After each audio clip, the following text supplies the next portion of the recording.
It's our way of life, we're doing right, that's right. Won't you take a little ride on down to the hunting grounds? Hey guys, welcome back to another episode. You guys have been asking me about the water troughs that I put on my property a year ago, and so on this vlog I'm going to update you on our 3 different locations, show you the location and how it's doing, and I've put up spy point cameras on every single location. And if I did my job right before I got out of here and went on vacation in Estes, Colorado, and I set up the trail cameras and I put them on video mode, if I did that all right and I didn't rush through it and put it on photo mode or something else, or forget to turn it on, we should have some really cool videos showing you hopefully some interaction with wildlife and deer on these water holes. And now, because I am still filming and dealing with lighting issues right now in this food plot because it's getting close to dark, I can't really set this camera up where I can see myself and the water hole. But right here behind me, you can see the water trough.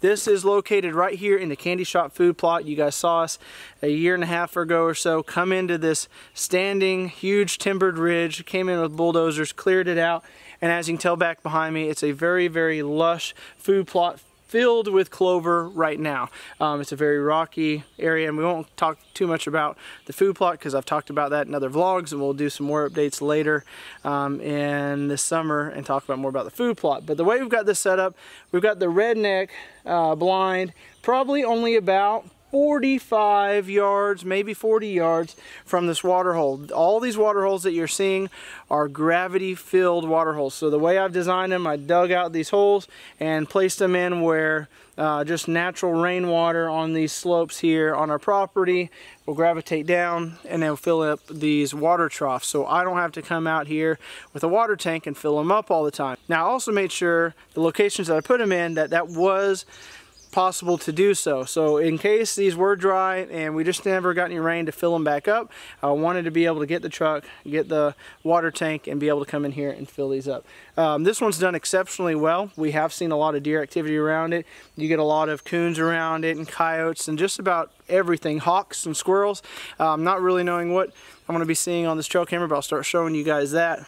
But overall, there's just really no water source really close to this food plot. And if I can make food, shelter, and water available for deer in a certain area, I'm going to do that as many times as I can on my property.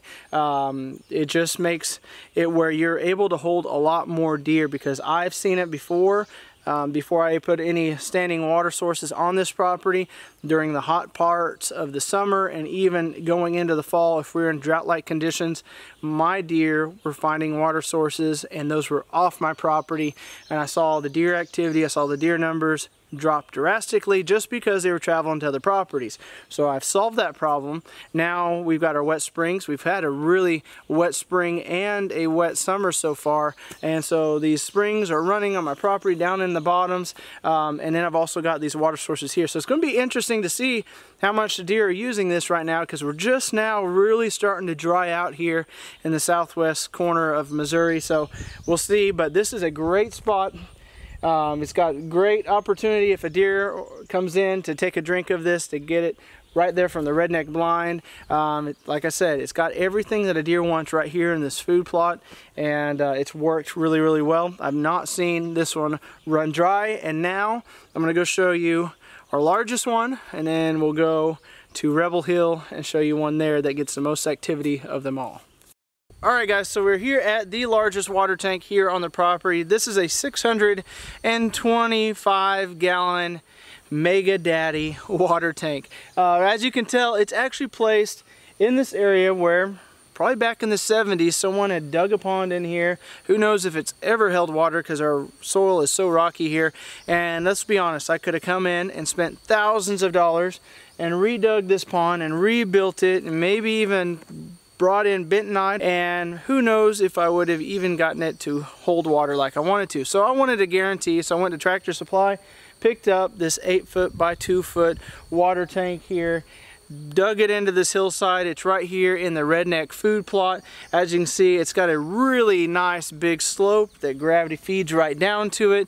Again, there's another redneck blind here in the background. We got tree stands strategically around this food plot, and once again we have food, water, and tons of cover, especially back in the edgings that I've made in this on these fields and on these hillsides where I've done select cuts and done prescribed burning. So once again, we've created that area that deer want to stay in and concentrate in. So we've got 3 of those areas, essentially really 4 of them. This one is holding really well. I actually came in last year and buried this, even put some sticks around the other side, because the way I've built this one, the tank in the candy shot plot's a 100-gallon tank.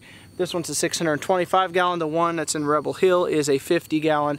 And those 50-gallon and 100-gallon, they fluctuate enough that I never really need to drain it or anything there. It kind of gets pretty low and refills itself up. This one I've got the availability on the back side to drain it out if I want to. I have done it in the past, but this one I built a little differently. Instead of just being perfectly level on all sides with the ground, because it is so large, I want a deer to be able to approach it from the top side and be able to get down and get a drink.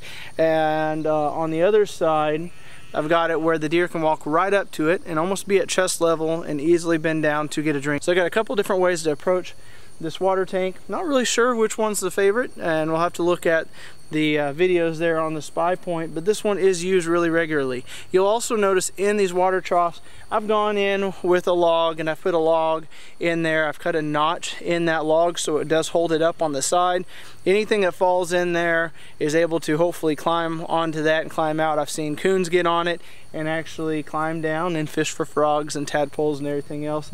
And apparently we've had something here recently because Journey is smelling something in the background. But what a great spot. This one is probably one of the more used ones. The one on Rebel Hill is used definitely more, but this one was central in the middle of my property. That's where I wanted to put the biggest water tank period, and it kind of was a better accommodation for it in the area that I was building here. So 625 gallons, that almost always stays full. It's not going to seep into the ground or anything else. If I was going to come in here with a bulldozer and work it, who knows if it would have drained out or anything else. But this way, I'm pretty much guaranteed that it's going to catch every bit of water that drains into it, and it's going to hold it. And there's going to be evaporation, but the deer and the coyotes and the turkey and coons and everything else are going to be able to enjoy it because it's going to stick around long enough for them to use it. Here we are, guys, at the last, but by far not the least water hole on the property. This is out here on Rebel Hill, and it's probably the most hit water source on this property. It's a smaller tank. It's only about a 50-gallon tank right here. I've got the spy point backed up behind it, kind of about 6 foot up a tree looking down to get a unique angle. So hopefully we've got some cool videos to show you of deer interacting here. Smack dab in the middle of this little bitty kind of kill plot out here on Rebel Hill. You can tell it's lush with clover right now. We've got a soft-sided redneck right there behind it. We've got a lot of hinge cutting and prescribed burning all the way around this food plot. Up here on top is the Savannah project I'm currently working on, and hopefully in the next week and a half we'll have pretty much wrapped up. But if there's a spot that the deer are going to congregate, it's right here. It's mainly does, but this water source and food plot are hit extremely hard. But I have seen the deer drink this down all the way when we still had plenty of water in the other troughs on this property. It's just because they hit on it that much. During the deer season, the does are congregating here. Like I said, we don't get a whole lot of bucks using this area, but hopefully with the hinge cutting and all the native browse and bedding and everything coming around this food plot that we've established over the last year, that will change. But we've had primarily does using this, a lot of fawns using it. We'll have herds of 10 does come in here literally and gather around this water trough. So it does empty out pretty quick, but it definitely refills itself. Again, it's gravity fed. Everything that's caught up here fills it up, and it doesn't have to be a big rain to fill these tanks up. I've put them on the best areas in these food plots where just a little bit of rain with a little bit of runoff is going to fill this up almost all the way every single time. And then once again, to put it inside of bow range, it's only about 20 yards from the redneck there. Why not? If you're going to give yourself extra benefit of getting that deer a little bit closer, it's not guaranteed that every deer coming in this food plot is going to drink from this water trough. It's just not going to happen. They get a lot of their water needs from the plants that they browse on. But if you can have water here, they are going to use it, especially in those dry months. And if the dry spell hits during deer season, I can promise you the deer are going to leave and go where the water sources are. And hopefully that's not off your property. But even though they get the majority of their water that they need from their browse browsing, it's still nice to have this here. This is the third main water source on this property as far as the tanks go. I do have a pond in front of my house that we're still working on, but it is holding water. And then towards the back of the property, we had an old pond back there that just never held water, but we're starting to work on it, and it's holding a decent amount of water, but you just can't depend on it because it does seep out really quick there. But we've had a wet spring and a wet summer so far, and so it's holding water. But these three troughs are all placed in different areas, but I will tell you one thing they do have in common is they do have the food and the water and the shelter, and I can tell you it holds the deer. We've put this strategically. This is on the south end of the property. That big 625-gallon tank is right in the middle of my property, and then the other 50-gallon tank is more on the north end of the property. So if you were to kind of put 3 circles on all my property that contained food, water, shelter, food, water, shelter, and food, water, and shelter, you would cover my entire property.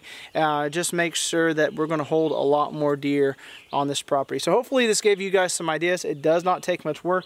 This one was pretty much hand dug. We got in, I think, scooped it once with the tractor, but we primarily had to hand dig this one. The other ones we did use some heavy equipment to get in and dig them out just because it was that much quicker. But if you aren't using a 625-gallon tank, you can dig this by hand and install these. And you can see in this one we've actually got a stump in it versus a log, so anything that falls in can climb on that stump and get out. We've not had really much of anything fall into these and die that I even know of. I don't know if we've had anything. But anyway, I hope this gives you guys some ideas. These setups really do make a very big difference. Just ask my dad, who spent a lot of time right there in that redneck, who saw tons of deer during deer season come in and hit on this water source. But like I said, hopefully this gives you guys some ideas on your own hunting grounds, and it's easy to do. So anyway, guys, I hope you guys enjoyed this. Hope you got something out of it. If you guys would, if you did water sources on your property similar to these or different and you have your own tips, comment down below. Comment down below what else you want to see in our vlog series. I've got a whole list